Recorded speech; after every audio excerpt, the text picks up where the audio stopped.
nós vamos para a lição 6. Na verdade, é uma continuação da semana passada, né? O pastor deu a aula da semana passada sobre o inimigo do cristão. E hoje nós vamos falar um pouco sobre as armas espirituais. Amém? Vamos só ler ali a leitura bíblica, né? Tipo, que está lá em Lucas 4. A gente vai ler dos versículos 1 até o 4 e depois a gente pula para ler do 16 até o 20.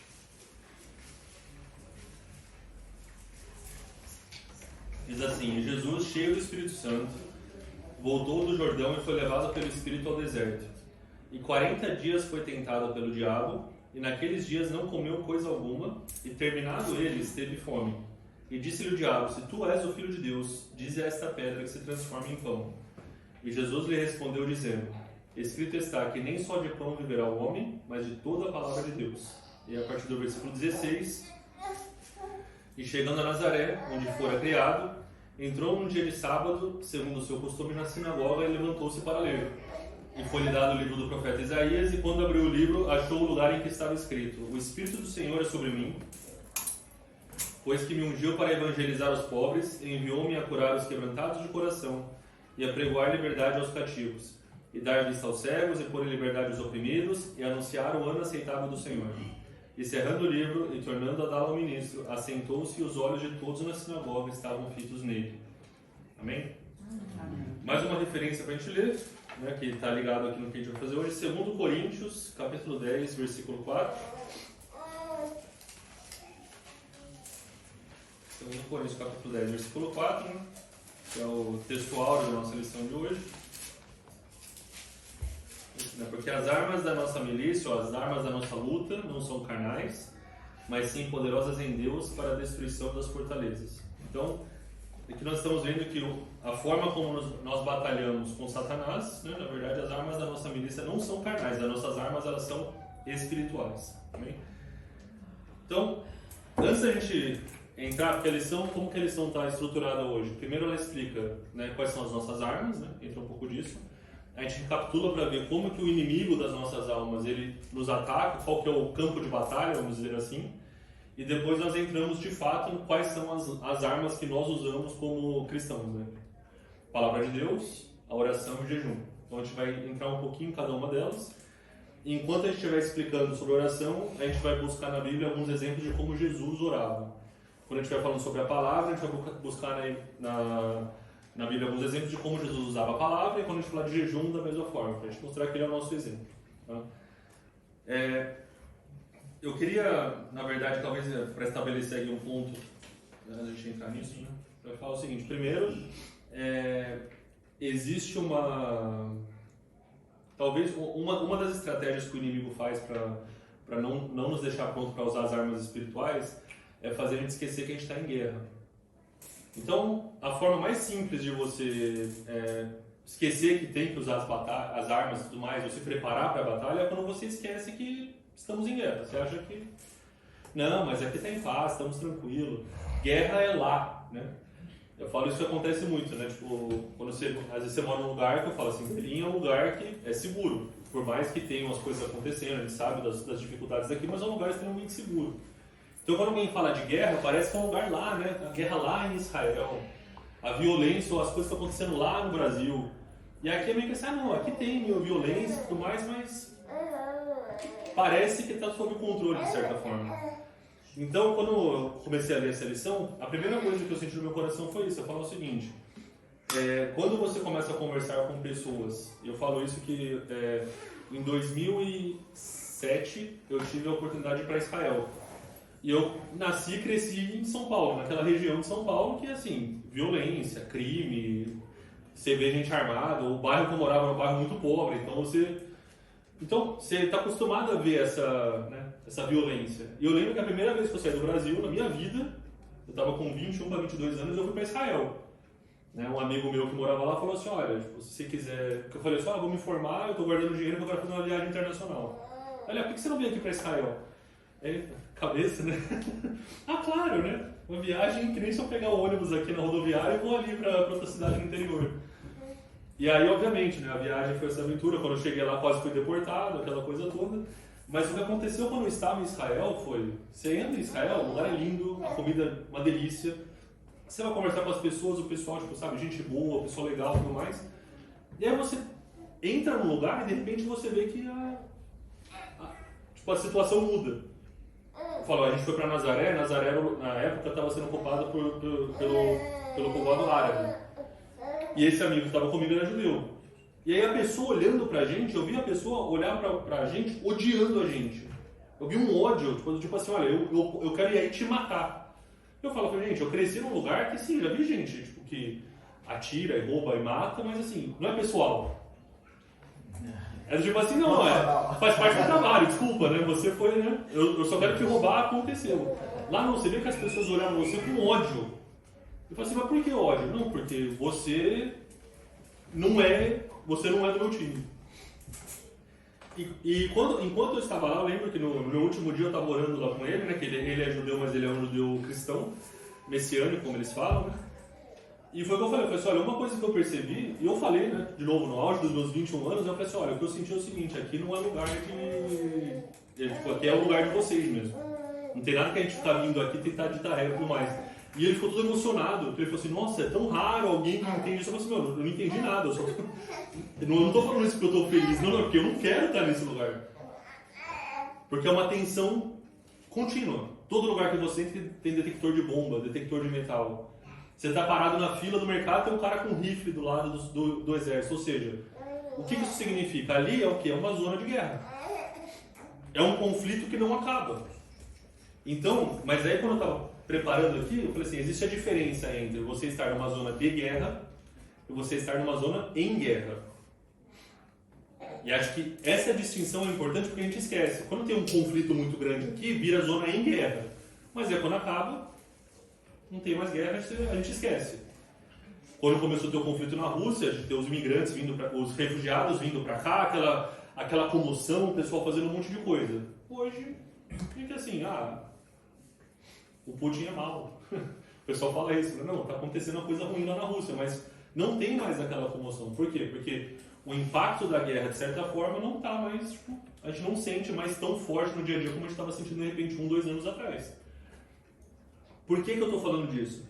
Porque, na verdade, a gente entende, muitas vezes, que as nossas batalhas espirituais e tudo mais é como se a gente estivesse indo para uma guerra. Então, assim, a gente está num lugar de paz, tranquilidade, tudo bom, e aí o inimigo vem e nos ataca, então a gente tem que entrar no modo guerra e começar a batalhar. E aí aquela batalha acaba, você volta para coisa boa. Só que, infelizmente, irmãos, não é isso. Todos nós aqui, o mundo que nós vivemos, né, por causa da consequência do pecado, ele jaz no maligno, ou seja, e a gente vai falar um pouco sobre isso, o chefe desse mundo que a gente está morando aqui, quem está coordenando, tem os poderes, né, o rei desse mundo, é Satanás. Então nós, que abertamente nos opomos a Satanás, nós somos a resistência. E gente, eu não sei se vocês, qualquer lugar do mundo, todo lugar que você tem alguém dominando e alguém que quer ser resistência, eles vão falar assim, não, mas a resistência, eu gosto deles, eles são legais. Não tem isso. Então a primeira coisa que eu quero lembrar para os irmãos, talvez para a gente começar a ter um senso de urgência mais aguçado, é Satanás não vai parar de nos atacar, irmãos. Não tem trégua, não tem descanso. Quando o ataque de Satanás não chega a nós, é porque sim, porque Deus nos protege, nos guarda, nos oculta. Ele não permite que os ataques de Satanás venham contra nós. Mas quando a gente lê que fala que o Satanás está ao nosso derredor, né, bramando como um leão que quer nos devorar, ele não tem outro objetivo de vida. O Satanás fala assim, quer saber, quero mudar de carreira, não quero mais perseguir os irmãos que estão seguindo Jesus, eu quero fazer uma outra coisa. Não tem isso. Por quê? Porque ele foi derrotado na cruz, ele sabe que o fim dele já está decretado, está aqui, que ele vai ser lançado lá no mar de fogo, ele vai ser mesmo preso lá no inferno por toda a eternidade, ele sabe disso. Então ele só tem um objetivo na cabeça dele, eu vou levar comigo quanto eu conseguir. Não só isso, eu vou fazer o quê? Quem está tentando tirar o povo que eu estou levando para o inferno, que é a igreja, eu vou atacar para que eles não venham, não mexam comigo. Fica aí no teu canto, quer adorar a Deus? Adora aí no seu cantinho, fora o privado. Entendeu? Guarda isso, fé é sua, não tem que falar para os outros, não tem que... Não. E aí a igreja, obviamente, quando começa a agir conforme a Deus, fala, não. Nosso papel é saqueadores do inferno. Você vai lá e, tipo, alguém que é pro inferno, a palavra de Deus vem, transforma e traz. De novo, por que eu estou falando isso? Isso é uma coisa que a gente não pode esquecer. E é tão fácil esquecer disso, porque ninguém quer. Você acha que... Eu falo que é uma oração que a gente fez essa semana. Eu falei, meu Deus, é sério que a gente vai ficar o tempo todo assim mesmo, atacando e apanhando, o diabo tentando destruir a gente, não sei o quê? Aí vem a lição essa. Eu falei, não, é assim. É isso mesmo. Aí você fala assim, tá bom, então, Luiz, que isso quer dizer então que a gente vai ficar, é isso mesmo. Aí eu falo assim, pra mim, tem um motivo, um dos motivos para que isso aconteça é o quê? É para que a gente entenda que o nosso lugar não é aqui. Se ficar muito confortável, se a gente achar que está muito confortável, eu quero dar 2 alertas para os irmãos. Primeiro é que a gente está esquecendo de onde que a gente é. E segundo é, se o dono da terra está deixando você muito confortável, é que você não está causando muito dano. E eu não estou falando, né, tipo, não precisa nem ser na esfera lá fora, às vezes dentro da nossa própria casa. Eu falo, um dos sinais que a gente está criando uma família, ou criando, tipo, dentro do nosso lar, pessoas que estão dispostas a crescer e continuar essa batalha até que Jesus volte, é que Satanás vai atacar, sim, as nossas casas, os nossos filhos e tudo mais. Você está muito calmo. E a gente percebe que não é só a misericórdia de Deus para você, meu descanso, é que você está num ritmo de batalha sem parar, pode descansar um pouco, que a gente sabe disso também. A gente não está incomodando o rei desse século. E isso tem que ser alguma coisa que tem que estar no fundo aqui da nossa mente. A gente fala sobre a questão de que os filhos são como a flecha na aljava do valente, né? Em Salmo 127 fala disso, né? Os filhos são a herança do Senhor, são como a flecha na aljava do valente. E aí uma das coisas que a gente fala é o seguinte, se chega alguém que em tese é para estar na guerra, você conhece um arqueiro que foi para a guerra, e no final do dia da batalha, a aljava dele está cheia de flecha, você acha que ele lutou? Ou você pega alguém que está numa batalha, no fronte de guerra, ele chega com a roupa limpinha, não tem nenhuma mancha, o cara é impecável, a espada não tem nenhum quebradinho nem nada. Essa pessoa participou da batalha? Então assim, entender as suas armas espirituais, entender como elas funcionam é bom, mas se você não colocar em prática, de novo, ou você não está indo para a batalha, ou o inimigo não precisa te atacar porque ele fala assim, não, isso aí... Pode deixar que isso aí está neutralizado. Isso é uma coisa séria. Então a gente tem que entrar nessa hora. Na aula passada, quando o pastor estava falando sobre os inimigos da nossa... Né, os inimigos do cristão, né, quando começou a falar sobre Satanás, falou sobre a carne, né, que na verdade nós que estamos aqui, o inimigo maior acaba sendo a carne, porque Satanás a gente sabe que está derrotado. Mas Satanás usa a nossa carne. Ele nos ataca através da nossa carne. E o último é o mundo. E a mesma coisa, Satanás, como é o rei deste mundo, vai usar o mundo para nos atacar. Então essa realidade, irmãos, tem que estar viva na nossa mente. A gente acordar de manhã, de novo, não é para ficar loucão, sabe? Tipo, não, tem que ser o tempo todo. A gente pode descansar no Senhor. A gente não pode esquecer que nós vivemos em uma zona de guerra e que em alguns momentos nós estaremos em guerra. Mas mesmo no descanso, mesmo na hora que Deus, né, como a Salmo 23 mesmo fala, né, quando Ele deitar nos faz em verdes pastos, quando Ele nos guia pelas águas tranquilas, mesmo nestes momentos que nós estamos debaixo do cuidado de Deus, a gente não pode esquecer que nós estamos num mundo que a batalha é contínua. E só vai acabar quando Jesus voltar e realmente encerrar o conflito. Aí você fala, tá bom, o que esses lugares que são em constante guerra? A gente falou de Israel, a gente vai falar da Coreia, por exemplo. Fala de Singapura, é um bom exemplo. Alguns outros lugares que são lugares que estão em guerra ou em sempre um risco de guerra. O que essas pessoas costumam fazer? Uma das coisas que acontece é o seguinte, primeiro, exército é obrigatório para todo mundo. Então, se você for para a Coreia, por exemplo, todo mundo não, na verdade, né? Todos os homens, na verdade, e aí as mulheres acabam sendo voluntário, mas todos têm que fazer serviço militar, tipo de 2 anos, é obrigatório, não tem opção. Em Israel, homens e mulheres são chamados para o exército. Por quê? Porque eles sabem, como a gente está num lugar que pode ter guerra a qualquer momento, a gente tem que estar preparado, as pessoas têm que estar treinadas, eles têm que saber, tipo, batalhar. Aí você pega, por exemplo, o Brasil. De novo, Brasil, graças a Deus, é um país que não tem um inimigo externo violento que está tentando nos invadir. As guerras são muito mais internas e tem sim seus inimigos internos. A gente não tem aquela... Nós somos um povo que, assim, a pessoa até fala, até a nossa independência não foi com base de guerra. O que, de certa forma, é ruim pro nosso povo. Que a gente acha que é o seguinte, não deixa passar que depois acalma. Isso é a cultura, muitas vezes, do brasileiro. A gente evita o conflito e isso faz o quê? Naturalmente, a gente vai olhar para isso e fala assim, não, eu quero... Né? Como o Tim Maia falou, eu quero paz, quero sossego, né? Não quero nada disso, né? E tudo bem a gente querer isso.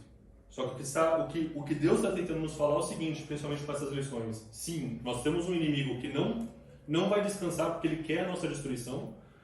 E nós temos armas que, se nós aprendermos a usar e sermos, como a palavra mesmo diz, saber manusear a palavra, saber manusear as armas espirituais, isso torna a luta que nós vamos entrar não menos difícil, mas muito mais certeira.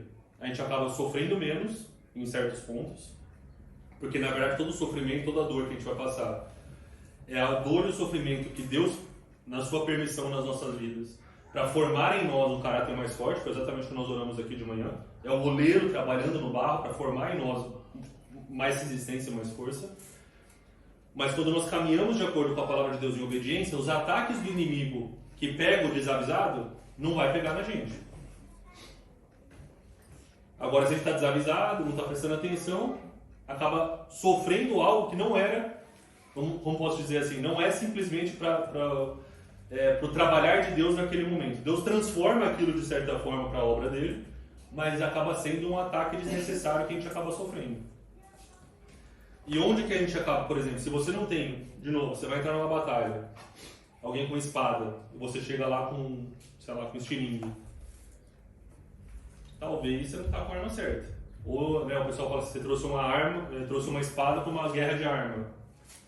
Você fala assim, olha, a sua arma é legal, mas tipo, nessa guerra aqui não vai fazer sentido. Então, entendendo as armas espirituais, entendendo essa forma, nós estarmos preparados para a batalha, a gente vai entender que quando chegar num cenário que nós temos que lutar, a gente vai conseguir executar e batalhar da forma certa. Então esse vai começar ali no fundo. A aula diz que as nossas armas são espirituais, mas nós também temos armas que não são espirituais. E de algumas formas, Deus usa as nossas armas não espirituais também para numa batalha que é espiritual. Então eu quero separar isso, se a gente for ali em Efésios, vamos em Efésios capítulo 6,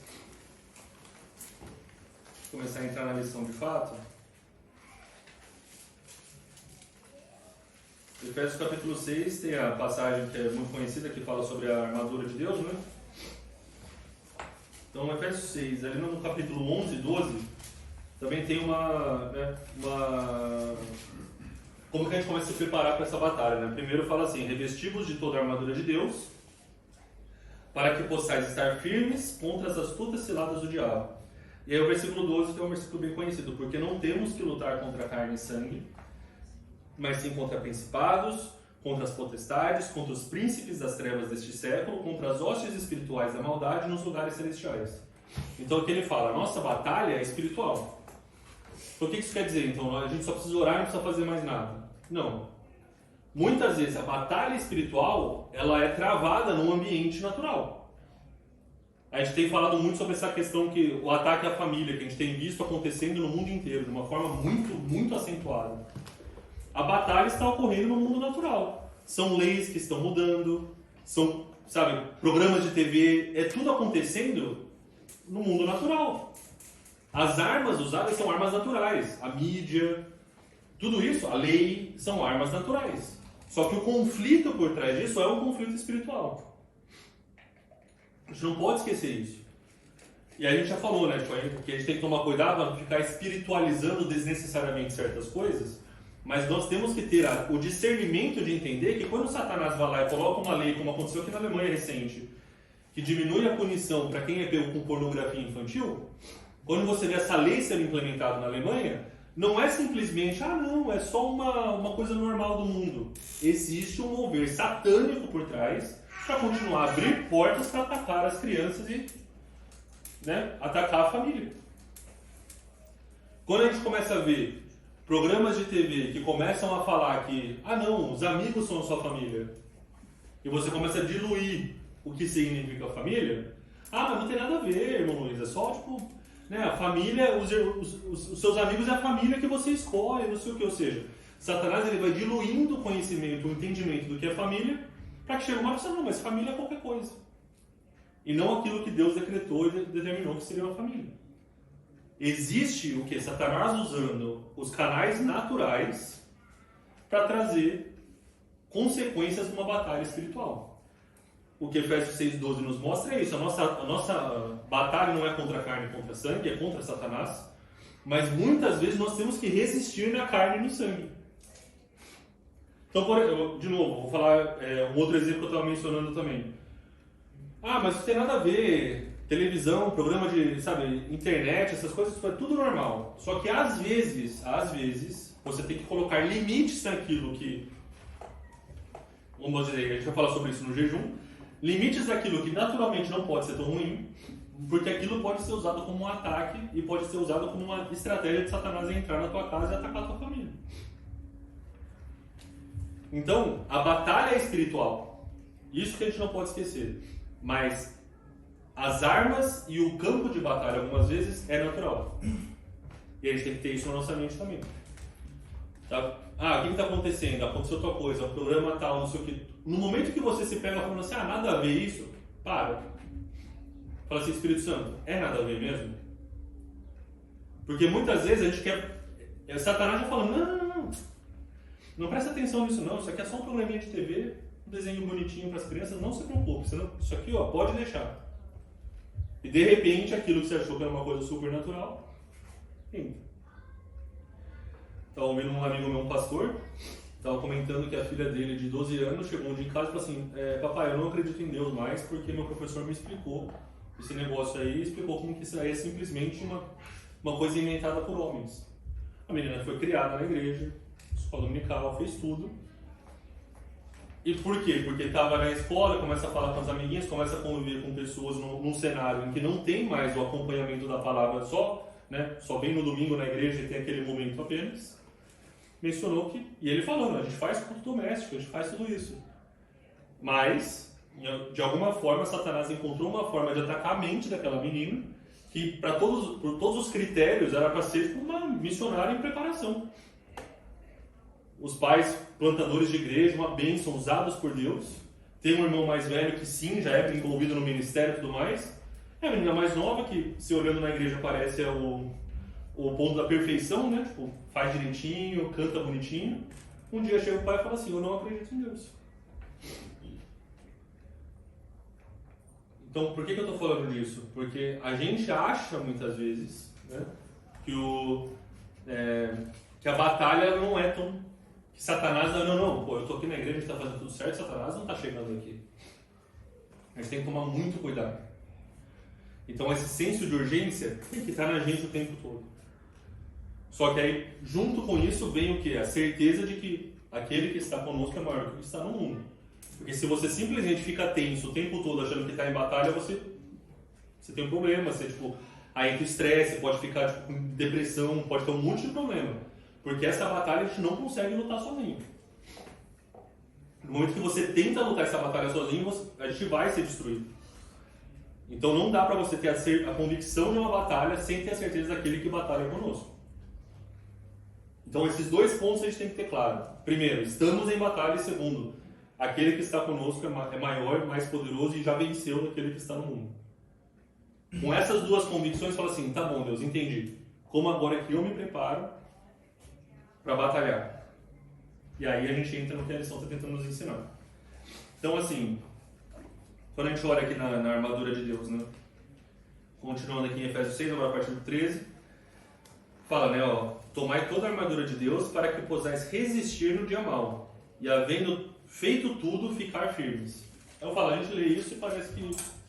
Mas é um ponto muito interessante, porque ele fala o seguinte, você tem que, no dia mau, você está pronto para batalhar, mas quando você terminou a batalha, você continua firme. Porque acontece muitas vezes o seguinte, o cara vai pra batalha de qualquer jeito, batalha, quando terminar a batalha, o cara tá só o farelo, né, como diz o outro. Ou a pessoa batalha, faz aquela batalha enorme, que é uma batalha, um ataque espiritual direto, e a pessoa cai no pecado mais besta que existe. Né? Vamos supor, se te usar um exemplo, aquele cara que vai num culto, tem aquela batalha, aquela oração, não sei o que, ele sai, o primeiro cara que fecha ele já solta um palavrão. Ou seja, o cara...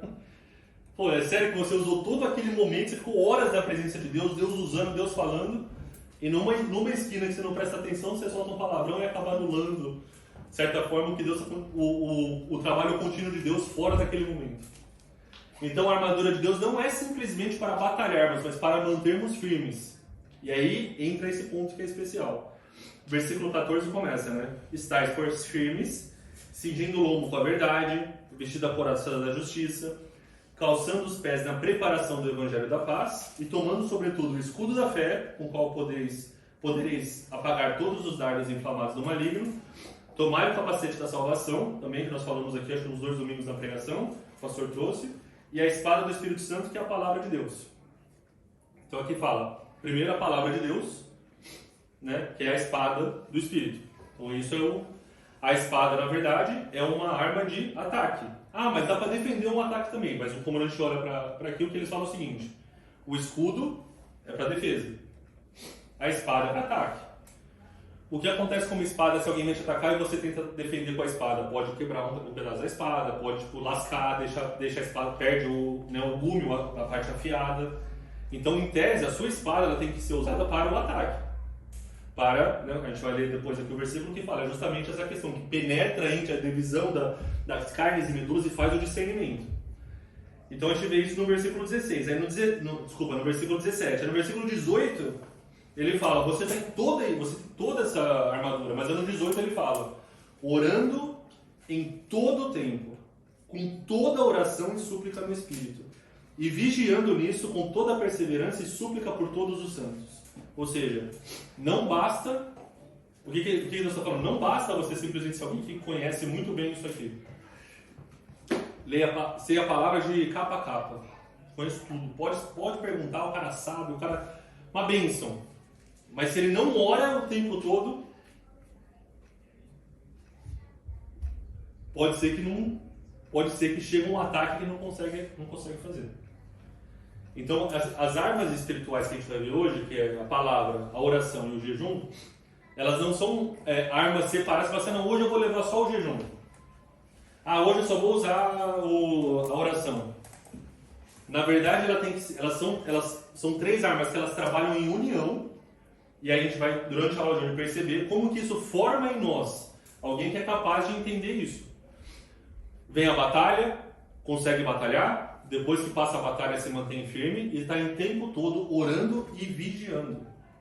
E eu acho que acho que quem foi criado aqui na Blessa, o vigia, irmão, é uma expressão padrão, né, do crentez básico aí em português. Bom dia.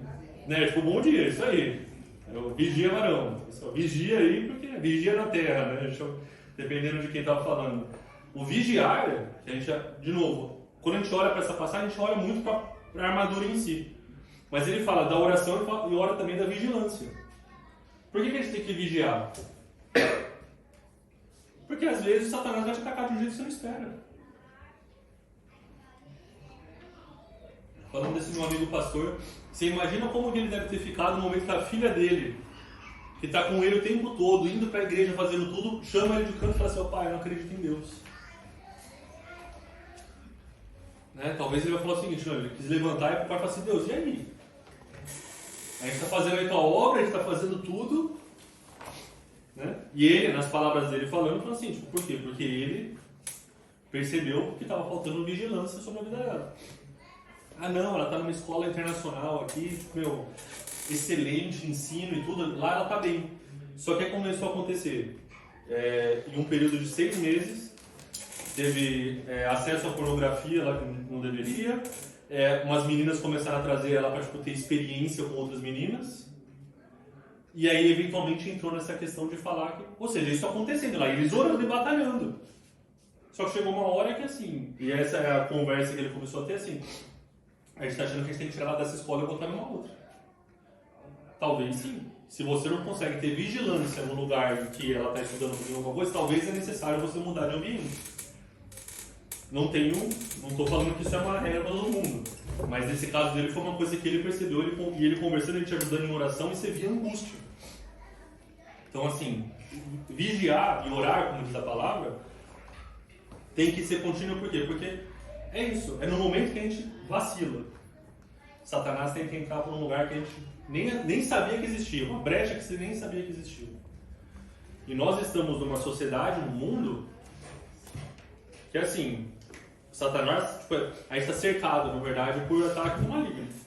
Todo lugar que a gente ora, tudo que a gente faz, tudo que a gente, você pode ter acesso, Satanás pode tentar abrir uma brecha e tentar atacar. Então nós temos que vigiar, em perseverança, em súplica, e aí fala por todos os santos. Né?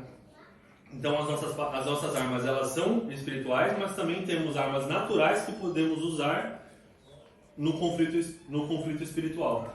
Onde que são essas armas naturais? Pode ser a sua postura. Então vamos supor, a gente fala isso muito, né? Eu comecei a trabalhar no mercado no Brasil, você começa a ir para a empresa e o pessoal lá na empresa, tipo, os homens se reúnem para falar o quê? Bobagem. E aí você fala, eu vou ficar quieto aqui no meu canto, eu não participo do papo, mas se eu ficar falando alguma coisa, pode ser que eu fique isolado, não sei o quê. E aí você pode falar, não, pessoal, vocês querem fazer disso? Beleza, mas eu não quero participar. Né? Entrou no grupo do WhatsApp, começou a mandar pornografia, sai. A postura fala assim, mas esse cara é esquisito, a gente tá falando aqui dessas coisas, aquelas coisas, o cara meio que não entra em nada. Não, isso aí, não, nem mexe com crente, então agora você tá certo. Agora, a postura, o quê? A sua postura natural está mandando um recado, ou mandando um ataque, de certa forma, numa batalha espiritual. E o que acontece muitas vezes quando a pessoa tem isso? Na hora que começa a apertar do lado de lá, você acha que eles vão falar para quem? Você pode orar lá para... Sem ser da igreja, né? Você pode, talvez, orar por tal pessoa e não sei o quê. É assim que acontece. Por quê? Porque você colocou uma postura natural, né, usando isso. Você pode usar a sua postura, suas atitudes, você pode... Tem treinamento também. Um treinamento que você pode ter recebido. E eu falo, a questão de cuidado com a saúde, cuidado físico, muitas vezes. A gente não percebe isso. Mas muitas vezes eu falo isso porque eu sei que muitas vezes com a falta do cuidado com o corpo, com o sono, com a alimentação, esse tipo de coisa, Satanás usa isso, porque o nosso corpo fica letárgico, fica abalado, abre ali um momento que aí Satanás põe aquele pensamento, eu acho que você estava fraquejando na fé, hein? E na verdade é só que você está com sono. E parece bobagem, mas Satanás usa isso. Você está naquela tensão, né? Está preparando para uma prova, alguma coisa assim, começando um trabalho novo, né? Aquela monte de coisa acontecendo, cansado, preparando aquela correria, na hora que você para e fala assim, nossa, mas estou tão cansado, assim, porque você não se prepara, né? Você não busca Deus direito. Aquele pensamento de Satanás só falta aquela... Você fala assim, Deus, eu acho que eu estou falho mesmo. Tem um pastor, eu achei tão interessante essa analogia que ele fez. Ele falou assim, a nossa vida com Deus é como se a gente estivesse subindo um prédio pela escada. Então você sobe um lance de escada, e tem aquela parte que ela é reta, né? Sobe mais um lance de escada e vai subindo. Só que acontece o seguinte, você está subindo, vamos supor, do 8º para o 9º andar. E você está lá no 3º degrau, você meio que tropeça e cai. Você cai onde? No 8º andar, certo? Só que você está trazendo para você o quê? Caiu lá de baixo, hein? Está tentando subir, mas você não consegue não. Satanás quer mostrar para você o quê? Não adianta você subir, você vai cair. Só que Deus está falando assim, não, mas peraí, você está aprendendo nessa parte, mas você não está caindo lá do zero. A gente falou isso de Pedro, né, na semana passada. Satanás quer falar para você que você é aquele lixo lá que você era no mundo. Deus falou assim, peraí, eu já trabalhou muito aqui, você me conhece. Então Satanás vai falar assim, porque ele sabe que se você está equipado com as armas corretas e você usando a arma espiritual de forma correta e as naturais também, ele não consegue resistir. A Bíblia fala, resistiu o diabo e ele fugirá de vós. Não é do tipo assim, resistiu o diabo e ele vai, não, vou parar. Ou ele foge. Por quê? Mas aí a arma dele é o quê? Tem certeza, você mesmo? Eu conheço o teu passado, eu sei o que você fez. Eu lembro do que você fez. Você lembra quando você fazia aquilo lá atrás? E aí, quando a gente não tem a palavra de Deus que fala o seguinte, Deus fala, olha, eu não me lembro mais dos seus pecados, o amor cobre a multidão de pecados, ele lança no mar do esquecimento. A palavra de Deus nos fortalece para que quando o diabo falar isso, fala assim, peraí, esse pensamento não é meu. Essa palavra que está falando aqui não é meu, não veio de Deus. E a gente poder falar, Senhor, a gente quer anular qualquer tipo de mentira que o Satanás está falando. Eu quero reafirmar aquilo que o Senhor tem falado. Somos mais do que vencedores. Pela tua palavra nós podemos declarar isso e tudo mais. Mas por quê? Satanás está esperando. Qualquer coisinha. Então por isso que o quê? A gente tem essa disciplina, ter esse cuidado com a nossa saúde, tudo isso, Deus forma em nós uma habilidade para que a gente seja mais preparado para ser menos suscetível aos ataques do inimigo. E o contrário também funciona, gente.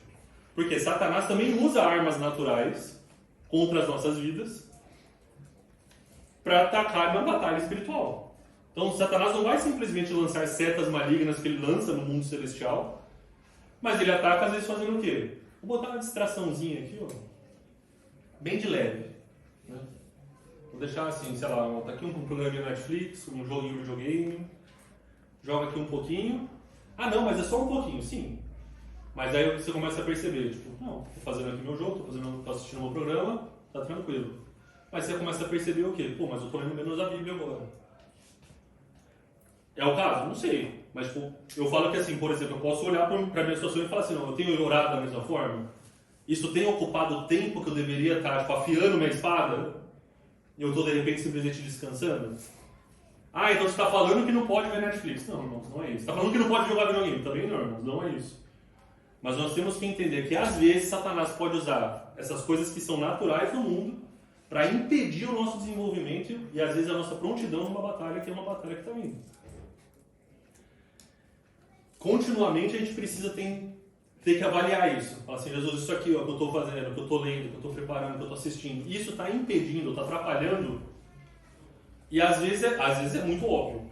Às vezes é muito claro. Fala assim, não, realmente, isso aqui é muito óbvio que está atrapalhando. Às vezes não vai ser tão óbvio assim. Mas essa constância de afiar e preparar, e a gente vai falar sobre as armas agora espirituais, esse processo que a gente tem, esse trabalhar que a gente tem de realmente afiar as armas espirituais, preparar e olhar também para as armas naturais, nos prepara para saber, olha, não, isso aqui não é errado, mas Satanás pode usar isso daqui a pouco para começar a atrapalhar a minha vida com Deus. A gente tem a capacidade de chegar e falar o seguinte, ó, a Bíblia fala, né, tipo, se você tá, como é que fala, se o teu olho te faz pecar, arranca e joga fora. Nossa, meu Deus do céu, o que é isso? É melhor você entrar no céu caolho do que você ir com 2 olhos pro inferno. Você fala assim, não, olhando assim faz sentido, né? Mas aí a gente olha às vezes coisas que a gente faz em casa. Ah não, mas isso aqui não, pô. Sabe, eu falo, eu uso o meu exemplo disso aí, que eu falo assim, quando eu era moleque, eu falo, como eu não tinha muitos amigos, eu era uma pessoa difícil de lidar, né? Tipo, Deus abençoe minha mãe por ter cuidado de mim. Eu lia muitos quadrinhos. Superman, todos esses Batman, não sei o que da vida. Eu lia muito disso. E aí minha mãe encontrou um escape para eu conseguir. Comecei a fazer amigos com umas pessoas dessa área e tudo mais. E o quadrinho, eu digo que foi algo que fez parte da minha formação enquanto eu estava crescendo. E aí eu estava com os meus 20, 21 anos e sempre tinha alguma coisa para eu ler lá. Era normal, fazia parte do meu, da minha rotina. E um dia eu percebi, que eu falei assim, não, pra que eu estou lendo isso? Tipo, não tem nada de errado acontecendo ali naquela história. Mas eu falei assim, mas o que isso está acrescentando na minha vida? Ah, eu estou fazendo porque eu sempre fiz. Só que agora que você percebe eu poderia estar usando esse tempo para fazer outra coisa, para poder ler a palavra, ou para simplesmente passar mais tempo conversando com a minha família. Porque eu não tô... Gente, às vezes o anular uma coisa não quer dizer que você tem, não, eu vou parar de fazer isso e vou, tipo, ajoelhar no monte e vou ficar orando só. Às vezes não. Às vezes, no caso desse... eu uso o exemplo dele porque, tipo, eu sei que Deus já trabalhou lá, mas ele sempre comentava, ele falava assim, não, o que acontecia às vezes é isso, ele se reunia para o culto familiar, e aí depois quando acabava, eu ia, tipo, tocar meu violão, preparar alguma coisa para o trabalho no dia seguinte, ela ia pro quarto dela, fechava a porta e ficava lá. E na minha cabeça era o quê? Check. Fiz oração em casa, check. Orei 30 minutos, check. Li um capítulo da Bíblia, check. Fiz a minha parte aqui e agora, beleza. Só que quando ela ia pro quarto e fechava lá, era o quê? Satanás pegava e começava a mandar as amigas. Não. Esse negócio de Deus nada vem. A gente está conversando aqui, fazendo as coisas, você não pode participar porque você fica aí querendo, tipo, sabe, ouvindo seus pais, ouvindo esse negócio aí de Deus que não tem nada a ver. Entendeu? Então, assim, não é fácil. Quanto maior os filhos ficam, né? Eu sei que a batalha começa ficando mais difícil. E é por isso que eu falo que o trabalho que a gente faz aqui na igreja é importantíssimo, porque eles têm que aprender também. Quanto mais cedo, aprender a batalhar também. Aprender que, olha, Satanás não está brincando com vocês. O diabo não é esse bichinho que aparece às vezes nos filmes, que é tipo, não, mas eu acho que ele é bom também. A gente tem que ter muito essa percepção. Então, irmãos, como eu estava falando, a batalha é espiritual, né? Mas as armas nem sempre. As consequências acabam sendo consequências espirituais, mas acaba sendo consequência espiritual também de uma consequência de uma consequência natural. Então, por que é importante entender isso? Essa questão de ficar separando muitas vezes o que é natural e o que é espiritual, como se fossem duas coisas distintas, independentes, que uma não tem nada a ver com a outra, faz com que a gente entenda que é o seguinte, não, agora é hora de ser espiritual. Então você vem aqui, você ora, você jejua, lê a palavra. Aí você não, agora é hora de ser natural. Porque Deus está falando o seguinte, não. Enquanto você está sendo natural e fazendo as coisas naturais, você tem que fazer de uma forma espiritual. E quando você faz as coisas espirituais, você está fazendo às vezes por um meio natural. Não é para separar as coisas. Porque dessa forma, a palavra de Deus, o agir de Deus, purifica a nossa carne. Purifica e começa a fortalecer para que a batalha que acontece na nossa carne, porque, como a gente mesmo viu na aula passada, a carne é o nosso maior inimigo, as nossas vontades, os nossos desejos, as nossas concupiscências, é através da oração, é através da purificação da palavra, e isso faz com que o nosso corpo também se submeta à vontade de Deus. A nossa vontade humana se submeta à vontade de Deus. Ah, então quer dizer que vai chegar uma hora que o nosso corpo não vai querer nada humano, vai querer só as coisas de Deus? Assim, no céu, um corpo glorificado, sim. Mas enquanto nós estivermos aqui, eu falo isso, né, usando o exemplo de educação alimentar. Você pega uma pessoa que, sei lá, come muito doce. Aí você vai lá e faz uma reeducação alimentar. A pessoa fica meses, a pessoa fica tipo 20 anos sem comer doce. Nem pensa em doce. Aí 20 anos depois você vai lá e deixa um brigadeiro ali. Ela vai lá, come. Mas 20 anos que eu não como doce, um brigadeiro não faz nada. Aí no outro dia passa, depois da comida, vamos comer um brigadeirinho de novo. E na hora que você vai ver, tudo aquilo que foi feito reverte, a pessoa volta a encher a cara no doce de novo. E é uma coisa que, assim, às vezes Deus é didático. Você fala assim, olha, você acha que só porque você está vivendo bem o tempo todo, se você não vigiar, você pode voltar na mesma situação que você estava antes. Na nossa vida espiritual, muitas vezes isso acontece. A gente está naquele momento, você começa a crescer, começa a batalhar, e aí se a gente não vigia e fica mesmo preparado, às vezes Satanás fala assim, não, mas olha, nossa, você está num momento tão difícil, né? Acho que você deveria relaxar um pouquinho. E aí Satanás vai lá e começa a jogar um pouquinho ali. E na hora que você vai ver, a distração entra na tua vida de novo, e tudo aquilo que você limpou dos seus caminhos acaba... E você nem percebeu. Mas, na hora que eu percebi, já estava de novo no meio da distração e fazendo tudo de novo. Satanás sabe, Satanás vem na tua frente aparecer chifrudo, feio, não sei o quê. Ai, acho que eu vou ficar perto de você. Não, todo mundo sai correndo, morre de medo. O que Satanás faz? Ele vem manso. Ao derredor ele brama. Você sabe, olha, ele tá lá. Mas na hora que ele consegue entrar, ele não vem gritando, não. Né? Ele vai envolvendo, vai prendendo até que chega uma hora que você percebe, peraí, minha mão está presa, meu pé está preso, eu estou preso, e agora? A Bíblia nos mostra isso, fala que quando você entra na casa de um valente, se você quer saquear a casa do valente, você tem que maniatar o valente. Você tem que amarrar as mãos e as pernas do valente, porque você sabe, se você entrar lá e ele perceber, você vai apanhar, né? Ele vai ganhar de você na batalha. Satanás sabe isso. Se eu chegar lá e ele estiver alerta, não adianta, eu vou chegar lá e falar alguma coisa, ele vai olhar para mim e falar assim, sai em nome de Jesus, ele tem que sair. Agora, se ele chegar lá e aos pouquinhos, você está percebendo, ele vai lá amarrar sua perna. Eu não vou na igreja não, estou meio cansado. Irmãos, e de novo, às vezes a gente está cansado de verdade, não tem problema. Mas às vezes você sabe, fala assim, não, quer saber? Acho que não. Aí já começa a amarrar um pouquinho tua perna. Não, vamos fazer esse propósito, vamos fazer um propósito de jejum com a igreja, todo mundo, vamos jejuar, vamos ficar aqui um mês em jejum e não sei o que, tal. Aí você faz 20 dias, aquela bênção, aí um dia você acorda e você fala assim, já fiz 20 dias. E aí, e de novo, irmãos, Deus não está olhando para você com um quadradinho, falando assim, era pra você ter jejuado 15 vezes, você jejuou 14, você não vai receber sua bênção esse mês. Deus não está fazendo isso. Mas Ele analisa o nosso coração. E se você tem um propósito com Deus, Ele está vendo, se você está me priorizando ainda, eu continuo sendo a sua prioridade 20 anos depois que você começou a caminhar comigo, Ou agora você já falou assim, não, eu sou tão crente, agora nem preciso priorizar mais Deus. É assim que vai a batalha. Então, quando a gente começa a olhar, né, as estratégias do inimigo, vamos ler algumas referências aqui para a gente perceber que eu quero talvez ver um traço comum de o que Satanás costuma fazer. Então vamos lá, Mateus capítulo 13, versículo 19. Vamos ler.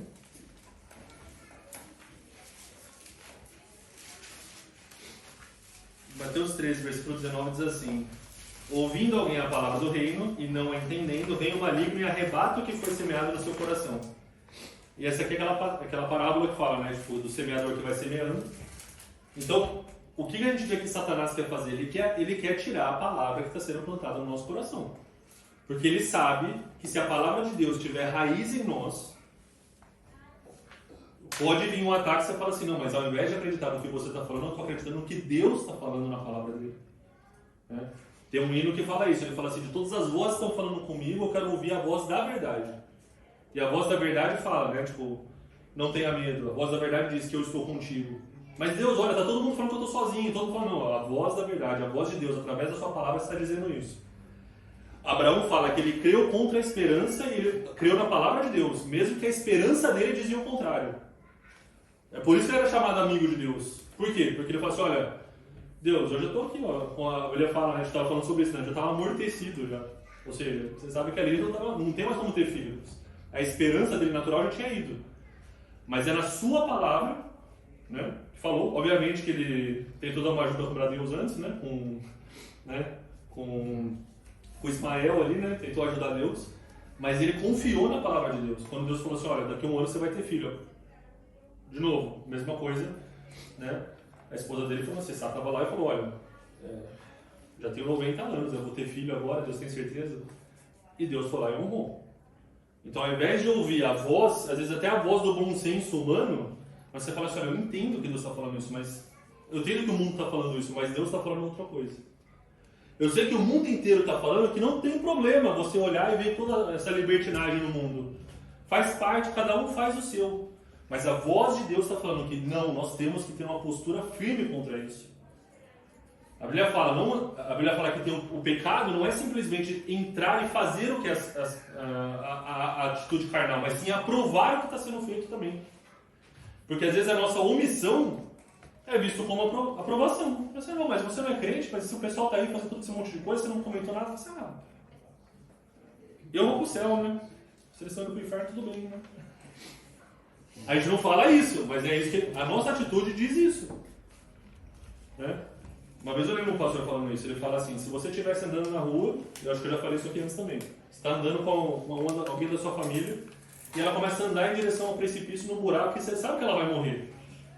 Você vai fazer o quê? Não, para, você tá louco? Aí você cai, todo mundo faz isso. Agora você está andando em direção ao céu, tem alguém que você ama que está andando para o inferno porque não conhece a Jesus, você fala assim, mas se eu falar ele vai ficar incomodado comigo. E é verdade, gente, a gente faz isso, eu sou culpado disso também. Tem na minha casa gente que não conhece ainda Jesus, ou que conheceu e desviou. E por mais que eu ore e tudo mais, às vezes eu sei que de repente eu falo assim, Deus, mas tô orando faz tanto tempo, né? Mas quando tem oportunidade, fala. Porque tá indo pro inferno. E a gente tá olhando aqui e assim, mas eu tô indo pro céu. Essa é a mensagem que a gente está passando. O Stephen Fry, ele é um ator, uma personalidade da Inglaterra, um ateu. O pessoal fala que é um ateu crente, porque é aquele que prega contra a fé. O pessoal comenta isso, porque ele é um cara que ele odeia Deus. E um dia ele estava conversando com um cara, que é um cara que, né, a gente falou assim, olha, pra mim o cristão é o povo mais odioso que existe. Todo mundo parou, né? Como assim? Ele falou assim, olha, se o que você acredita é verdade, que realmente tem um inferno, salvação, que Cristo é a salvação que pode trazer, e você fica quieto em relação a isso, você é o pior de todos os seres humanos. Porque você tem a resposta, só que você está ficando quieto, você está deixando as pessoas, você não está falando a verdade para os outros. Então ele falou assim, agora se você é um cristão e você está falando, eu não concordo, eu não gosto de estar falando, mas eu respeito porque você está sendo fiel ao que ele está falando. Você acredita que essa é a verdade, e você não está ficando quieto, você está tentando alertar para todo mundo. E aí fala, que a gente estava falando sobre oração, e oração junto com seus irmãos. Por quê? Porque a batalha é dessa forma. Quando a gente está cansado, a gente está batido, é muito tempo acontecendo, a gente fala assim, Deus, olha, esse daí não, eu vou ficar orando aqui, mas acho que não tem muito mais coisa para fazer não. Pode acontecer. Né?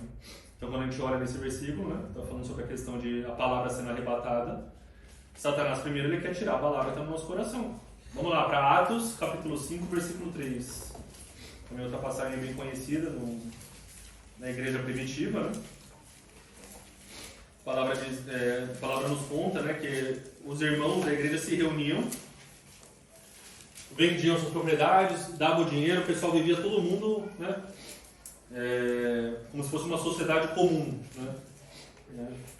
E aí eu falo que tem gente que usa isso para falar que o cristianismo é a favor do comunismo por causa disso, né? Assim, vamos separar as coisas, né? Mas tudo é de comum. E aí quando a gente vai para Atos 5:3, a gente vê quem? Pedro virando para Ananias e falando assim, por que encheu Satanás o teu coração para que mentisses ao Espírito Santo e retivesses parte do preço da herdade? Então o que acontece aqui? Ananias vai lá e vende no terreno 500 mil euros. Vai na igreja e dá 350 mil. Nossa, meu, que oferta, meu Deus do céu. Dá para fazer tanta coisa com esse dinheiro. Mas Pedro fala para ele assim, olha, Satanás entrou no teu coração. Você fala assim, não, tem alguma coisa errada. O homem acabou de vender e dá 350 mil para a igreja. Não, mas não é tudo. Então você quer dizer o quê? Que Deus quer tudo? Assim, não. O problema não é que Deus falou que você tem que entregar tudo. Ele falou que estava vendendo e entregando tudo. Deus não olha para o tamanho da tua oferta. O que ele olha é o compromisso que você fez. Se você fez um compromisso com Deus, Deus, eu vou te dar tudo da minha vida. Aí você vai lá fazer, Deus, mas olha, esse 10% aqui, vou guardar aqui comigo só um pouquinho. Deus fala assim, Satanás está atuando na tua vida. Eu quero tudo. Então assim, irmãos, Ananias e Safira, eles estavam dentro da igreja, fazendo coisas da igreja, fazendo uma coisa que para qualquer um que olha de fora é uma coisa louvável. Ele vendeu uma propriedade, está dando muito dinheiro para a igreja. Mas o Espírito corrigiu, e vocês sabem a história, aconteceu depois, tanto ele quanto a mulher morreram na hora, fulminados pelo Espírito de Deus. Nossa, mas Deus é muito cruel. Ai, meu Deus do céu, eu falo assim, Deus não é cruel, Deus é justo de acordo com a tua palavra. Se você entra num compromisso, numa aliança com Deus, Ele vai ser fiel na parte dele. Você é bom você ser fiel na tua parte também. E é isso que ele está falando. Então é melhor nem prometer nada com Deus. E de novo é aquilo que a gente orou aqui de manhã. Mas eu vou entrar, falar com Deus, qualquer coisa. Sim, a gente tem que ter esse temor de entender. Ele é poderoso. Só que se não for com Ele, não tem outro lugar, gente. Né? Lucas 22... versículos 3 e 4. Passagem também conhecida. Lucas 22, versículos 3 e 4. Né? Entrou, porém, Satanás em Judas, que tinha por nome Iscariotes, o qual era um dos 12. E foi e falou com os principais dos sacerdotes e com os capitães de como lhe entregaria. Ou seja, o que o inimigo faz? Ele vai lá, às vezes, e gera traição no meio aqui no caso, no meio do ministério, na verdade. A gente fala muito, né, quando fala de Timóteo, né, quando Paulo está falando com Timóteo, lá em 2 Timóteo 4, que ele fala de Demas. Que ele fala, Demas era se você for na Bíblia, sempre caminhou com ele no ministério, e lá no final do ministério fala assim, Demas, né, levado pelo seu amor pelo mundo, me abandonou. Ou seja, de novo, Paulo, acho que todo mundo aqui vai dizer que Paulo, acho que, né, o ministério dele é um ministério que quase irrepreensível, eu diria. Né? Metade do que ele está no Novo Testamento foi ele que escreveu. Eu arrisco dizer que a outra metade teve influência dele depois ainda. Porque ele viveu, ele sim pode ter falado, eu sou imitador de Cristo. E mesmo ele teve que passar por traição. Cristo, que é o Filho de Deus, mesmo ele passou por traição. Satanás ele vai fazer o quê? E aqui esse versículo é muito claro no versículo 3, né? Entrou Satanás em Judas. Então, Satanás está esperando. Pode ser que você está firme, mas de repente tem alguém ali no seu círculo que não está muito. Por isso que a gente tem que orar sempre um pelos outros. Ah, então, irmãos, o que acontece então? Né? Eu tenho vários amigos que não são de Deus. Vários amigos que não são cristãos. E esses você tem que orar mais ainda. Quando entra na tua casa, quando anda perto de você. Por quê? Porque ali, Satanás usa a vontade. Eu sinto dizer isso, mas é a verdade. Satanás pode usar a vontade. Então, é ali que entra, às vezes, de alguma forma, fala assim, eu não consigo atacar direto, mas eu vou botar essa pessoa que é de confiança para fazer alguma coisa. Ou aquela pessoa que é de confiança trai, e aí você fala assim, meu, quer saber? Não quero mais nada com esse evangelho e tudo mais, porque não tem como. Jesus podia ter falado, pô, né, Judas andou comigo, pô, tá aqui do meu lado e tá me traindo. Mas aí o pessoal fala, Judas traiu, mas todos os outros negaram, né? Então assim, de certa forma, todos abandonaram a Jesus. Jesus foi abandonado por todos. Aí a gente pensa que a gente não, né? A gente vai tranquilo. Mas irmão, por que você está falando disso? Por quê? Porque Satanás às vezes vai nos atacar dessa forma. A pessoa que é tão querida, alguém de tanta confiança, que na hora que você vai ver a pessoa, tipo, deu vazão para Satanás e acabou sendo usada de uma forma para gerar traição na sua vida. Aí em Lucas 22, versículo 32 agora. Nessa parte final, né? Quando Jesus fala para Pedro que ele vai negar, né? Então ele fala assim, versículo 22, versículo 32 fala assim: eu roguei por ti. Na verdade, vamos ler o 31 primeiro, que fala o seguinte, para a gente entender que da onde que vem esse ataque. Versículo 31 diz assim: disse também o Senhor, Simão, Simão, eis que Satanás vos pediu para vos ir andar como trigo. Ou seja, ele veio pedir e falou assim, vou levar ele. Mas eu roguei por ti, no versículo 32, para que a tua fé não desfaleça. E aí ele fala que foi aquilo que a gente mencionou, né? Quando você se converter, né? Confirma os teus irmãos. Meu, Pedro, algum tempinho atrás, tinha falado, você é o Filho de Deus. Teve a revelação de Deus direto, né? A gente falou sobre isso na semana passada. Usou a vida dele, semana passada, 2 semanas atrás. Pedro tinha todas as experiências, mas aqui ele está falando que para que a tua fé não desfaleça. O que Satanás vai tentar fazer com a gente? Ah, mas você está com muita fé, você está crente demais. Essas coisas aí não acontecem mais não. Vai desfalecendo a fé. Né? Falei, tem aquele versículo que fala, né, que a esperança tardia é doença ou enfraquece os ossos. O Provérbios fala isso.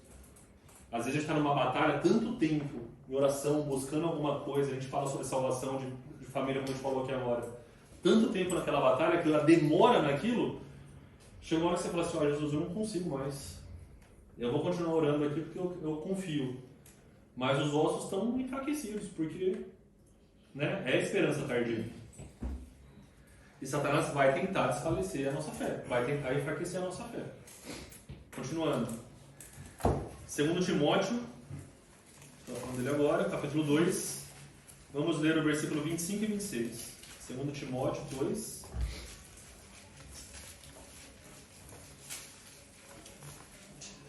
Versículos 25 e 26. O versículo 25 diz assim: instruindo com mansidão os que resistem, a ver se porventura Deus lhe dará arrependimento para conhecerem a verdade.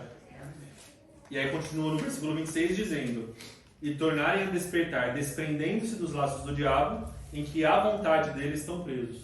Ou seja, está falando o seguinte: a gente precisa revelar a verdade, que a gente viu no versículo 25, porque na verdade o que acontece é que muitas pessoas estão presas, né, na vontade de Satanás. Então, é isso que eu falo, né? A gente estava aqui na oração também. A Bíblia fala, né? Fala assim, que dentro de nós há muitos que dormem, né? Muitos que ainda não estão despertos, dentro da própria igreja. Por quê? Porque tem gente que sim. Os laços de Satanás estão presos e você está preso na vontade dele. Só que acontece, esses laços não são esses laços que é grilhão, que corta e tudo mais. Não, é laço suave, cetim. Você nem percebe, você acha que você está livre. Mas os laços de Satanás te amarrando e te guiando, você nem percebe. Parece que, nossa, olha como ele está fazendo uma coisa boa. E você fala assim, nossa, realmente, estou sendo muito bom nisso. Mas às vezes é o laço de Satanás falando assim, olha, deixa o ego dele achar que ele é bom, que ele vai achar que não precisa de Jesus. Vocês talvez já tiveram uma conversa com gente que é assim. Quando você começa a falar de Jesus, você fala assim, não, mas eu sou uma pessoa boa. Né? Eu faço coisas boas, eu não preciso, né, de religião e de Jesus. Por quê? Porque eu sou bom. Satanás, né? A Bíblia fala que o que Satanás faz é que nós sejamos justos aos nossos próprios olhos. Esse é o ataque de Satanás, fazer você olhar para você mesmo e falar que você é justo. Aí é outro sinal que Deus nos dá. Fala assim, ó, se você olhou para você, você achou que você está muito bom, muito santo, ajoelha e fala assim, Deus, olha, eu não sei se estou errado, mas ó, eu olhei para mim e eu achei que eu estava sendo muito bom, Deus. Então, se tiver uma coisa em mim que está me deixando cego, me ajuda, me corrige, porque eu não quero. Ah, quer dizer então que a gente tem que ficar se flagelando no canto, sofrendo. Não é isso.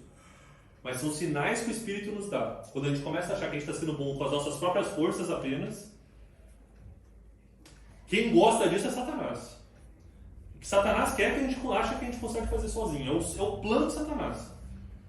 Satanás não precisa fazer a gente fazer coisa errada, gente. Basta a gente fazer, mesmo que seja a coisa certa, mas sem Deus, a gente já está fora do caminho de Deus. Por isso que a batalha é tão difícil.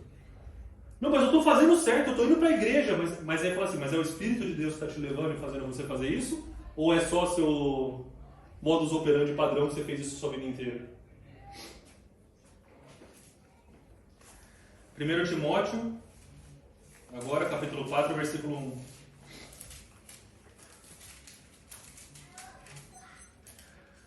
Mas o Espírito expressamente diz que nos últimos tempos apostatarão alguns da fé, dando ouvido a espíritos enganadores e doutrinas de demônios. Né? Então está falando qual que é a arma que Satanás usa, né? A forma como ele ataca a gente. Ele fala, ele usa espíritos enganadores e usa doutrinas de demônios. Por que doutrina? Porque doutrina é uma coisa que pra gente que está na igreja, pra gente que cresce, Deus, doutrina é uma coisa que a gente reconhece. Então Satanás vai lá e cria uma doutrina que tem pinceladas de verdade, enfia um monte de coisa lá que é mentira, e a gente, porque está acostumado a seguir o negócio sem ter, às vezes, prestando atenção, acaba, às vezes, entrando e seguindo uma doutrina de demônios. Eu não sei se os irmãos estão acompanhando o que está acontecendo no Brasil, da Igreja Bola de Neve. Começou a vazar agora, tipo, bilhões de informações de pessoas que foram perseguidas, pessoas que foram abusadas dentro da igreja, tipo, um monte de coisa acontecendo, né? E a gente vê um pessoal, tipo, meio que, né, pegando fogo, eu falei pra vocês, aquela coisa toda. Eu falo, mas o nosso coração tem que doer. Sim, graças a Deus que Deus está trazendo à tona isso, e revelando. Mas, e alguém que está no mundo, fala assim, meu, será que eu vou pra igreja? Olha só o que a gente está vendo aí acontecendo. Satanás usa isso. As doutrinas de Satanás, ele vai lá e se insere. Né? Eles falam muito dessa doutrina de honra, que é uma coisa que existe nessas igrejas mais neopentecostais. A Bíblia fala que sim, a gente tem que honrar as nossas lideranças, honrar tudo mais. Está escrito na Bíblia. Só que eles transformam isso em o quê? Irmãos, vamos fazer aqui uma vaquinha para comprar um carro, sei lá, um Porsche, não sei o que, para o pastor. Aí o pastor lá andando de helicóptero e o pessoal passando fome. Ah não, mas aí é porque eu estou honrando o meu pastor.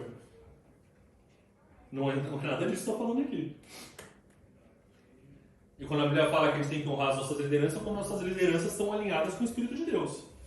Estão alinhadas com aquilo. A gente tem que orar pelas autoridades. Mas é demonstrar honra e obediência para aqueles que estão de acordo com a vontade de Deus. A gente ora pelo governo, mesmo que ele esteja fazendo atrocidades.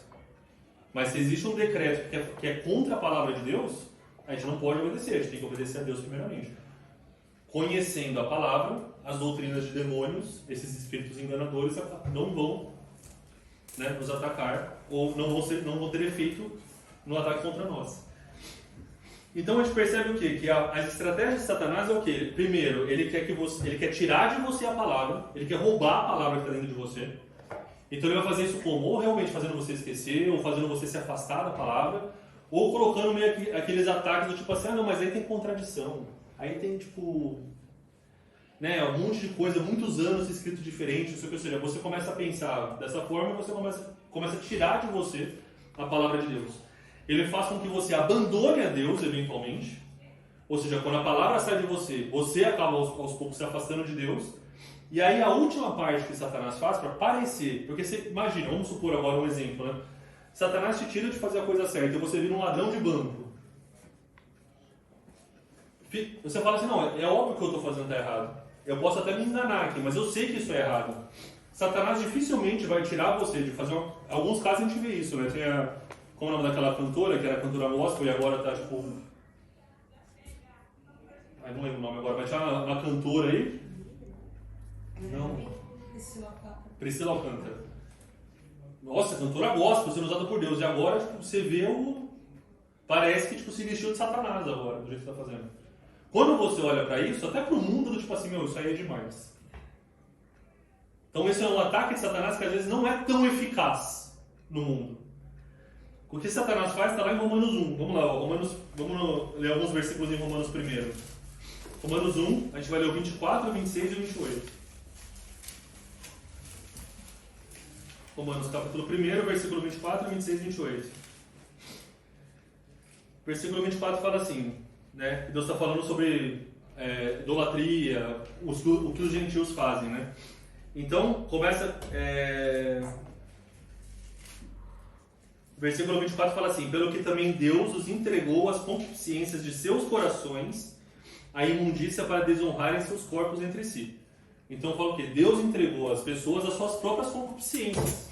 Deus não entregou às pessoas alguma outra coisa. Não, é as suas próprias. A gente falou isso de novo recentemente. É o quê? Essa vontade desenfreada, descontrolada de fazer alguma coisa. Satanás não está criando uma vontade para a pessoa. Ele colocou você para fazer. Faça o que você quiser. E olha para você. O que você mais ouve no mundo é isso. Faz o que você quiser. Né? Meu corpo, minhas regras. Eu quero ser feliz. O que eu quero é ser feliz. Né? Versículo 24, versículo 26. Pelo que Deus os abandonou às paixões infames. Ou seja, Satanás não está criando coisas para você. O que Satanás está fazendo é o seguinte: olha, esquece Deus e faz a tua vontade. Não precisa nem fazer a do diabo. Foi aquilo que a gente falou agora. Satanás vence, não é quando você vai lá e está do lado dele. Satanás vence quando você deixou de estar do lado de Deus. Porque no momento que você deixou de estar do lado de Deus, você já está com Satanás. E para o diabo é melhor que você ache que você não está com ele. Eu? Não. Cara bom. Faço tudo certo, homem de família. Ah, mas você está andando com Jesus? Não. Alguém deve ter falado assim: não, o cara é tão bom que só falta Jesus. Você fala assim: então está faltando tudo. Né? Versículo 28. E como eles não se importaram de ter o conhecimento de Deus, assim Deus os entregou a um sentimento perverso para fazer coisas que não convêm. Você pode ver que aqui em nenhum momento Deus está falando, Deus abandonou, Deus deixou, Deus... Os 3 vezes que a gente viu, Deus está deixando, já que você quer, vai e faz o que você quer fazer. Só que, de verdade, irmãos, se em algum momento da nossa vida a gente perceber que Deus está falando assim: então vai lá e faz o que você quiser, gente, cuidado. Muito cuidado. Por isso que a gente fala assim: não, Deus, seja feita a tua vontade. É Cristo no Getsemane. Se possível, Senhor, passa de mim esse cálice, mas a sua vontade seja feita. Então o que Satanás vai fazer é isso. Essa é a forma como ele vai atuar. Em Romanos 13, 14, só para encerrar essa parte, também é uma parte bem interessante. Romanos 13, 14 fala disso. Romanos 13, 14, na versão da Ark, ela é diferente. Fala assim: mas revestivos do Senhor Jesus Cristo, não tenhais cuidado da carne em suas concupiscências. Essa palavra, cuidado da carne, a palavra original significa premeditação. Ou seja, não fique premeditando na sua cabeça como você vai satisfazer a sua vontade. E ele está falando isso para quem? Para quem está se revestindo de Jesus. Ele não está falando isso com alguém no mundo. É um alerta para a gente. Fala assim: olha, se reveste de Cristo e presta atenção, se você está premeditando e planejando na tua cabeça, é uma forma de você agradar a sua própria carne. É um alerta muito sério. Por quê? Porque Deus sabe que é assim que Satanás atua.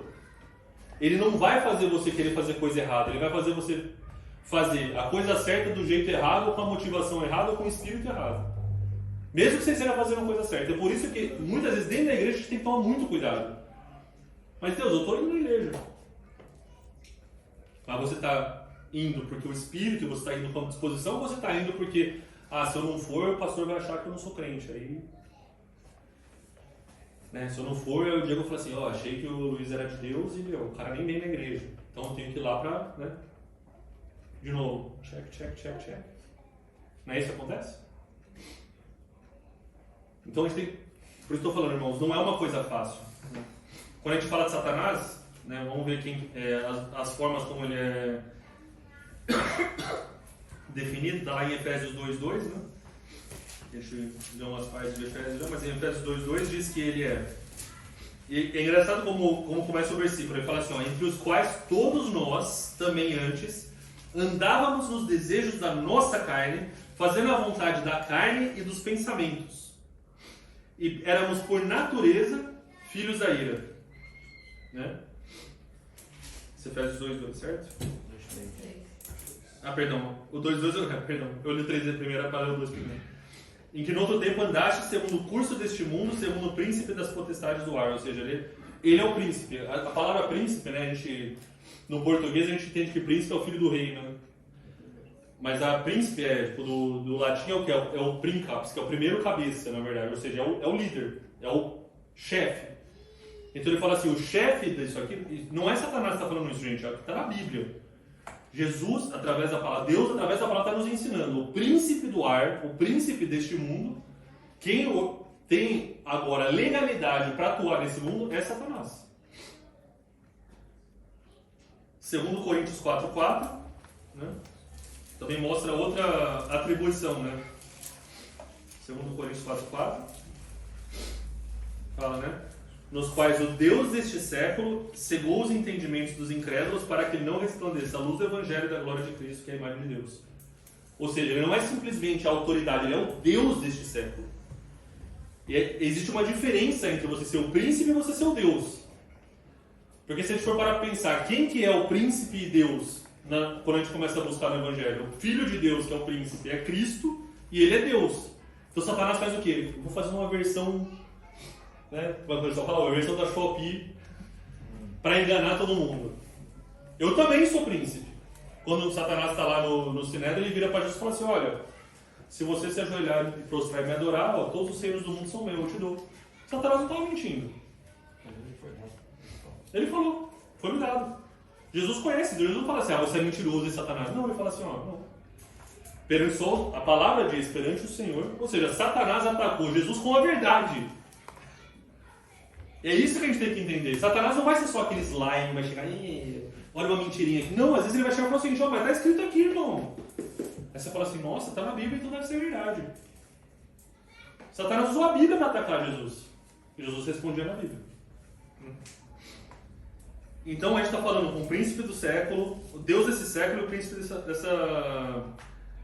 e o príncipe da potestade do ar. Ou seja, ele tem autoridade. E aí a gente vai para, brevemente sobre as armas. A gente não vai detalhar, obviamente, porque eu acho que tem necessidade de a gente, de repente, destrinchar isso, porque falar sobre oração, sobre palavras, sobre jejum, se a gente tentar falar aqui em meia hora a gente consegue cobrir tudo, é mentira. Então eu quero só deixar alguns pontos para os irmãos e encorajar os irmãos primeiro, a fazer isso, se você não tem lido a palavra. E, de novo, não é ler a palavra, de novo, com um checklist. Li, pronto, não. É ler para conhecer a palavra. Se você tem orado, mas a sua oração tem sido só, não, é hora antes de dormir, hora antes de comer, tá bom. Se você não tem realmente usado a oração como uma forma de comunhão, de crescer com Cristo, faça. E o que geralmente, muito pouco dos cristãos fazem é jejum. Né? Então a gente vai falar disso rapidinho. Vamos lá então. Palavra, né? A gente viu lá na armadura de Deus que a palavra é a espada, ou seja, é o que usa para atacar. Se a gente for olhar numa batalha, o que a palavra faz, ela nos fortalece. Né? Então vamos ler. Hebreus 4:12. Para descrever como que é essa palavra, como que é essa espada. Hebreus capítulo 4, versículo 12. Porque a palavra de Deus é viva e eficaz, mais penetrante do que qualquer espada de 2 gumes, e penetra na divisão da alma, do espírito, das juntas e medulas, e é apta para discernir os pensamentos e intenções do coração. Não existe arma mais poderosa do que essa, gente. A palavra de Deus é capaz de fazer tudo isso. Esse versículo a gente tem que ler sempre, porque você vai destrinchando esse versículo. Essa é a palavra que Deus, essa é a arma que Deus colocou nas nossas mãos. E em Mateus 4, versículo 4, né, que a gente leu no começo, que fala justamente isso. Não só de pão viverá o homem, mas de toda a palavra que sai da boca de Deus. Né? A gente pode até entrar mais um pouco nisso, que Deus é um Deus que Ele cria através da palavra. Ele cura tudo que Deus fala, né? Haja luz e houve luz. Deus, ele era, João 1 fala assim, o princípio, né, a palavra estava com Deus e a palavra era Deus. A palavra é o poder de Deus. Por isso que ele colocou a palavra nas nossas mãos. Só que acontece o seguinte, a palavra fala isso também, que nós temos que ser obreiros que são hábeis no manuseio da palavra. Porque se você pega uma arma muito poderosa, você põe na mão de alguém, pega uma criança e bota lá uma espada na mão dele, ele não vai ser tão eficaz na batalha, pode ser que ele se machuque. Acontece muitas vezes isso também, se a gente lê a palavra ou usa isso sem ter o discernimento, isso pode acontecer também. Vamos ler por que a palavra é importante. 2 Timóteo, capítulo 3, versículos 16 e 17. 2 Timóteo 3, 16 e 17 diz assim: toda a escritura divinamente inspirada é proveitosa para ensinar, redarguir, corrigir e instruir em justiça. E aí é importante, o versículo 17 fala por quê? Para que o homem de Deus seja perfeito e perfeitamente instruído para toda boa obra. Ou seja, a palavra de Deus que serve para tudo isso é para que nós nos tornemos perfeitos e a nossa intenção, e a nossa atuação e a nossa obra sejam perfeitas. Isso só vem através da palavra, né? Então, por que a palavra é importante, então, irmãos? Né? Se a gente for olhar na própria revista mesmo, a gente vai entender que é só uma introdução mesmo. A palavra é a arma que Deus te deu para poder atacar e entrar nessa batalha espiritual. De novo, é o exemplo de Jesus. Jesus, quando foi atacado por Satanás, tentado por Satanás, ele rebateu ou atacou de volta usando a palavra.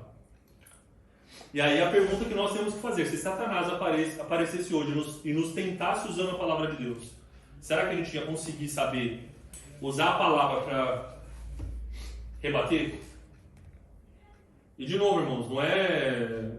olha só, vocês não leem a Bíblia, nada disso não. Isso aqui é um ensinamento que vem de Deus para todos nós. Ninguém aqui está acima disso. Porque Satanás não vai te atacar, aparecendo como um chifrudo, como eu falei. E às vezes ele vai usar, inclusive, a palavra de Deus de forma distorcida para te enganar. Então a vontade revelada de Cristo, é a profecia que foi nos revelada também, né? Ou seja, a palavra que está nas nossas mãos é isso. Em Efésios 5:26 tem uma outra função da palavra. Vamos ler lá rapidinho em Efésios, quando está falando do marido e das esposas, né? Efésios 5:26 fala assim: para santificar, purificando-a com a lavagem de água pela palavra. Então, o que a palavra faz também nas nossas vidas é o quê? Através da palavra, ela começa a nos purificar. Quanto mais da palavra de Deus estiver em nós, menos das nossas palavras vai ter em nós mesmos.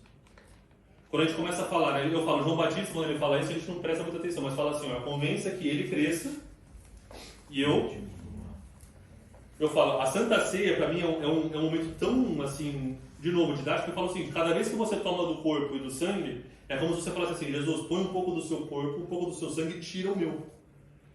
Quanto mais de Cristo a gente tiver em nós, menos de nós vai ter lá. E se a gente tiver que viver, como Paulo fala, né, que não vivo mais eu, mas Cristo vive em mim, para que isso seja verdade nas nossas vidas, a palavra de Deus entrando nas nossas vidas é o que começa a fazer essa transformação. Então a palavra é um instrumento de ataque contra o mal. Só que esse também, a palavra é o que? Aquele que vem dentro de nós. E separa, como a gente leu lá em Hebreus 4, né? Separando, discernindo, mudando, transformando e purificando as nossas vidas. Então isso aqui, irmãos, não é só um livro. Isso aqui, a palavra de Deus nas nossas vidas, é o que nos guia, é o que nos ensina, é o que nos capacita para batalhar e para ficarmos de pé. E Jesus é o exemplo disso. Jesus tinha um conhecimento, vamos dizer, de cabo a rabo da Bíblia na época. Falava que ele com 12 anos ia lá no templo e estava ensinando os mestres. Por quê? Porque ele conhecia a palavra. Luiz, mas aí é trapacear, né? O cara era Deus, não sei o que eu faço. Não, tudo bem. Mas nós temos o Espírito de Deus. E às vezes o que acontece é que a gente posterga, né? Principalmente com criança, né? Fala assim, criança de 12 anos, hoje a gente acha que é uma criança... Nossa, não pode fazer nada ainda, tem só 12 anos. E aí a gente pensa, se já tivesse sido realmente preparado e conhecido a palavra, eu sei que a cultura é diferente, é outro mundo, as coisas são diferentes. Mas às vezes com 12 anos já está tarde. Né? Então a palavra tem que fazer parte da vida. Por isso que eu falo, as crianças conhecendo os livros da Bíblia, conhecendo da palavra, por isso que eu falo, o Ministério Infantil tem esse... a gente acha às vezes que é só, não, mas a criança nem está prestando atenção, nem está entendendo. E às vezes a criança vai lá e te manda um versículo de lado quando você está conversando e fala assim, não, é verdade isso aí, hein? Você falou isso aí, não é verdade mesmo. Veja o que as profetas, né? Você começa a falar, porque Deus usa. Mas então, assim, nós temos que ser, isso que eu falo, a gente, com a conversa que a gente teve, eu tive com um pastor logo no começo que eu falei, que eu comecei a ler a Bíblia assim, né, que costumava ler só no tablet ou no celular, porque para criança ela não diferencia. Então, quando eu leio na palavra, leio a Bíblia, aí eu falo que isso aconteceu recente, de pegar, sentar lá para ler a Bíblia, eu ajudo a correr lá, pega a Bíblia dele, senta do lado e começa a ler também. Agora, se eu estou mexendo no celular, ele vai ficar... Então a palavra, né, isso. Só que aí, como eu falei lá no começo, né, a palavra é uma das armas. Só que o que nos equipa, o que nos direciona, o que nos revela para que a palavra seja usada da forma correta, que a gente realmente seja eficaz na hora de usar a palavra? Aí vem a oração. 1 Tessalonicenses, capítulo 5, versículo 17. Bem conhecido esse versículo, né? Bem curtinho, dá para deixar para as crianças. Nem as crianças podem falar mais porque não conta o número suficiente de letras para falar. Ó. Orai sem cessar. Quando a gente lê esse versículo, orai sem cessar, significa o quê? Orai sem cessar. Ah, quer dizer então que eu tenho que orar o tempo todo? Sim. Não, mas eu estou trabalhando aqui, vou começar a falar. Não.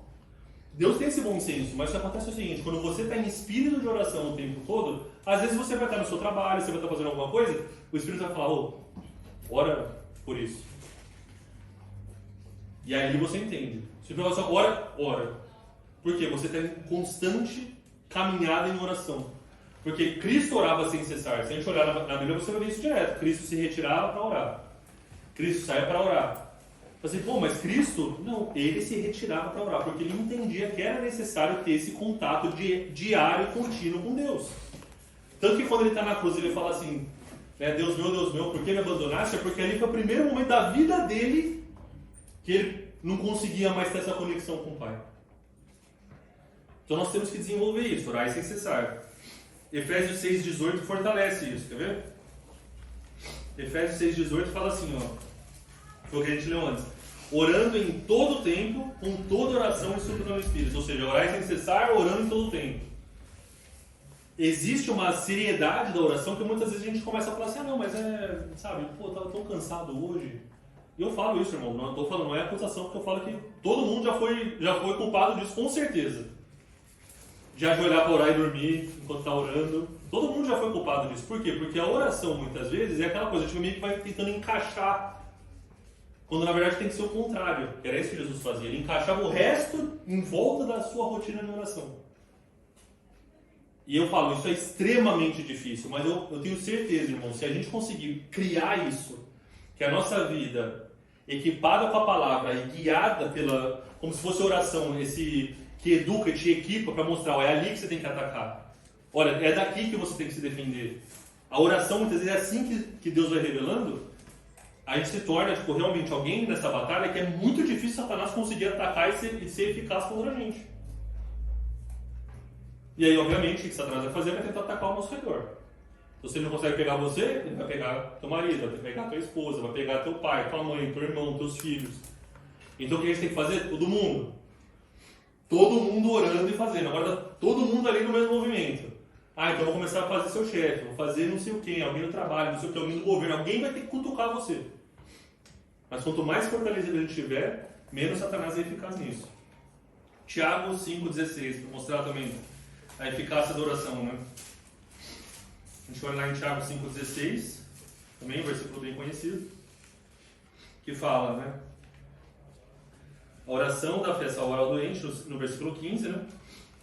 E é interessante que ele vai falando, né? Eu acho que começando no versículo 13, né? Vamos voltar lá. Está alguém entre vós aflito? Ore. Aí no versículo 14, está alguém entre vós doente? Chame os presbíteros da igreja e orem sobre ele. A oração da fé salvará o doente. Aí no versículo 16, é o versículo que fala, né? Fala assim, confessai as vossas culpas uns aos outros e orai uns pelos outros, para que sareis. A oração feita por um justo pode muitos seus efeitos. Esse versículo é interessante, né? Que ele fala assim, você tem que confessar seus pecados uns para os outros, não para ser perdoado, mas é para ser curado. Porque muitas vezes isso acontece, o perdão vem, mas Satanás faz o seguinte, eu vou impedir a sua cura. Porque se você está ferido e tudo mais, mesmo que você seja perdoado, quando você não é curado, você não consegue batalhar da forma certa. Ele fala assim, tem que trazer para ser curado. E aí fala, a oração do justo pode muito ter seus efeitos, né? Em Tiago 4, versículo 2 e 3, logo um pouquinho atrás, o versículo 3, na verdade, que fala, né? Pedis e não recebeis porque pedis maus, para os gastardes em vossos deleites. Ou seja, Jesus, eu quero muito uma casa assim, assim, assim, assado. Amém. Tipo, nós precisamos de uma casa melhor que conhecimento. Mas por quê? Jesus, eu quero muito ver um milagre. Por quê? Porque eu quero. Eu acho legal poder falar que Deus me usou para fazer alguma coisa. Então pede e não recebe. Ou seja, a oração tem esse poder. Se você pede com o intuito, o pastor lá de Minas que fala isso, que se você une a sua oração à vontade do céu, né? É Ana orando, eu quero um filho. E Eli lá e os filhos dele sendo os piores sacerdotes do mundo. Deus fala assim, mas eu preciso de um sacerdote. Aí Ana fala assim, eu quero um filho, se você me der, eu entrego ele aqui. Então tá bom. Só que eu não vou te dar um filho não, já leva mais 5 depois. Então a oração tem que estar alinhada com Deus, certo? E aí a gente vai lá para Mateus 6 para falar um pouco, é o capítulo que fala do Pai Nosso, porque essa é a parte interessante também, né? Que os discípulos chegam até Jesus e falam assim, Jesus, nos ensina a orar. Por quê? Porque não é uma coisa natural às vezes fazer isso na questão da oração. Então em Mateus 6, no versículo 5 até 8, ele fala, quando orares não sejas como os hipócritas, que querem ficar na frente das sinagogas e nas esquinas falando para todo mundo ver. Em verdade vos digo que já receberam sua recompensa. Mas tu, quando orares, entra no teu aposento, fechando a tua porta, ora o teu pai que está em secreto, teu pai que te vê em secreto te recompensará. E não use de vãs repetições, como os gentios, que pensam que por muito falarem serão ouvidos. Não vos assemelheis, pois a eles, porque vosso pai sabe o que vos é necessário antes mesmo de vocês pedirem. Imagina você falar, Jesus falando isso para você. Ora. É isso que eu falo, eu estava comentando isso com a Carol, que eu falei que, uns tempo atrás eu tirei 2 dias para fazer um mini retiro. Só eu fui numa ilha no norte da Alemanha, e tá lá, e você tá aquele momento de oração, buscando a Deus, eu chego em casa, estava orando em casa, e aí Deus me lembrou disso, falou assim, às vezes você vai lá na montanha, mas você me encontra fechando a porta do seu quarto.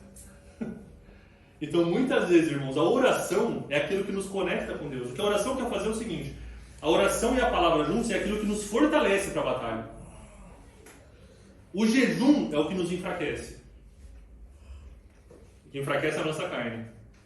Então, muitas vezes, você está orando e está lendo a palavra, você está ficando forte. Mas porque a gente não jejua do lado de cá, a carne está forte também. Então, não é fácil você batalhar porque a carne está te puxando também. Quando você jejua, aí entra a questão do quê? De purificar. De limpeza, de santidade, o quê? De enfraquecer. Fala, né? O jejum não é para você deixar de comer. Né? É, na verdade, para você comer algo diferente. Você come espiritualmente, você não come materialmente. Então, o jejum você abre mão da comida, abre mão de alguma coisa específica, e naquele processo, não adianta só parar de comer, porque aí é só, né, regime. Também tem seus efeitos, né? A gente pode discutir jejum intermitente e tudo, mas o jejum nada mais é. Você fala assim, Deus, eu quero anular isso que faz bem para o meu corpo, eu quero submeter a minha carne, enquanto nesse processo eu quero te buscar. E dessa forma eu vou enfraquecer a minha carne, para que isso que você tem equipado em mim com a sua palavra e coração seja ainda mais forte e mais eficaz. Então as 3 armas, a gente tem que ter as 3. E eu sei que jejum é uma coisa que a gente faz de menos. Geralmente não é uma coisa muito comum. Então a gente jejua para buscar a vontade de Deus, né? Entender essa vontade de Deus, né? A gente lê lá em Mateus 17, 21, né? Quando os discípulos estão tentando expulsar um demônio, ele fala assim, essa casca só sai com jejum e oração. Jesus também jejuava, né? Agora, uma coisa que eu quero falar para a gente encerrar, né? Aliás, vamos falar, Mateus 6, 16 e 18, continuando, Jesus também fala como jejuar. Ele falou como orar, e agora ele fala como jejuar. Mateus 16, 18, ele fala assim, quando jejuardes, não vos mostreis contristado como os hipócritas, porque desfiguram seus rostos, para que os homens pareçam que jejuam.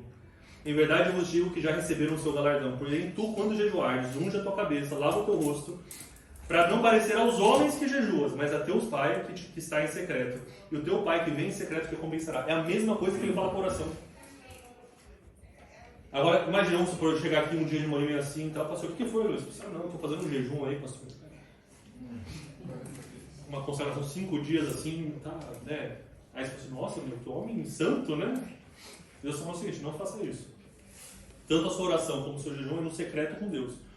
O que te dá a direcionamento e aquilo que te enfraquece é na presença de Deus que você vai receber. Então a oração e o jejum é aquilo que está por trás. Ninguém precisa saber o que você está fazendo, ninguém precisa saber se você ora ou não. Ninguém precisa julgar você acho que não ora muito, não, pessoal. Só Deus sabe ali no secreto quanto você ora, quanto você jejua.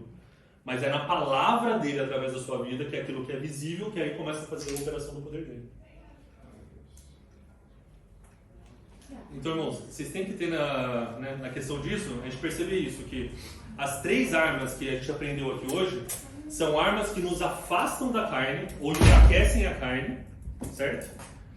E elas nos aproximam do Espírito, porque a batalha é espiritual.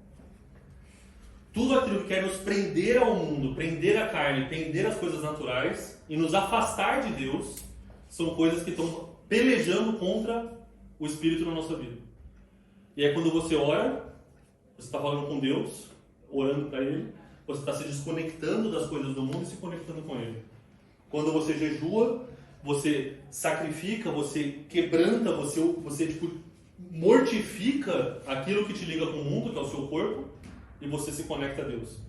E aí quando isso acontece, a palavra de Deus através de você, em você e através de você, faz aquilo que ela foi proposta para fazer. Né? A Bíblia fala isso, né? Que a palavra de Deus ela não volta vazia. Antes ela faz tudo. Isaías 54:19.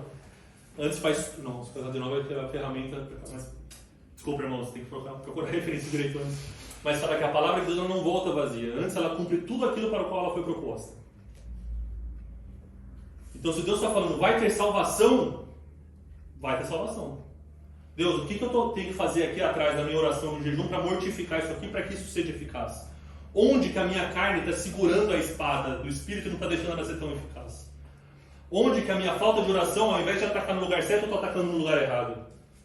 E aí quando a gente tiver essas 3 armas do Espírito juntos, e isso tiver atuado de acordo com a vontade de Deus, irmãos, aí o capeta pode fazer o que quiser. Ele vai tentar fazer alguma coisa. O capeta fala, você quer saber, nem vamos atacar mais não, vamos tentar redirecionar para o outro lado, que aí não adianta mais bater. E aí tem que ser um esforço contínuo nosso. Por isso que oração e jejum não é uma coisa que você faz uma vez e acabou, né? Por isso que a oração é todos os dias. Nosso que estás nos céus. Depois que acaba a batalha. Não, é quando acaba a batalha a gente já está cansado. Aí eu falo, irmãos, é normal, a gente está cansado. A batalha, ela esgota. Mas aí tem que ter o quê? Vamos orar agora para ter ação de graça, mas alguma coisa diferente, entendeu? Tem que ter um agir dessa forma. Tem mais umas outras referências eu vou compartilhar com os irmãos, mas assim, acho que até por causa do tempo, né, por causa a essência, realmente não era para falar muito sobre as armas em si, mas para falar o que? Olha, essas 3 armas trabalhando juntos vai fazer com que a gente seja eficaz, para a gente não esquecer que nós estamos em batalha. Essa batalha só vai acabar quando Jesus fala assim, pode vir. A gente ouve o nome dele falando assim, ei, vem, já deu. Ou quando ele aparecer lá nos altos do céu e todos nós subimos para encontrar com ele. Aí ele fala assim, agora a batalha acabou. Mas até aquele dia, por isso que Paulo fala assim, ó, a minha vontade era ir. Por mim, eu já ia embora. Mas por amor de vocês, eu continuo nessa batalha. Todo o resto é esterco para mim. Porque o que eu quero mesmo é ter com Jesus. E essa vontade tem que ser real no nosso coração. Eu sei que a gente quer ver os nossos filhos crescerem. E não tem problema você querer que eles cresçam, que a gente quer ver eles tendo os filhos dele, ver Deus usando a vida dele. A gente quer isso também. A gente tem vontade de ver certas coisas acontecendo aqui nessa terra. Mas o nosso coração tem que ser motivado por essa vontade. Assim, Jesus fala assim, ó, mas eu vou voltar amanhã. Você fala assim, Jesus, obrigado. Obrigado por voltar no momento e eu não ter caído. Eu ter ficado de pé, ter ficado fiel e poder ter certeza que eu vou com você. E para a gente conseguir entrar nessa batalha, a gente tem que saber que a batalha está aí, que o inimigo não vai parar. E que as armas que Deus nos deu, elas são poderosas para destruir muralha, para quebrar os grilhões, para fazer tudo aquilo que ele declarou que ele ia fazer. Amém, irmãos?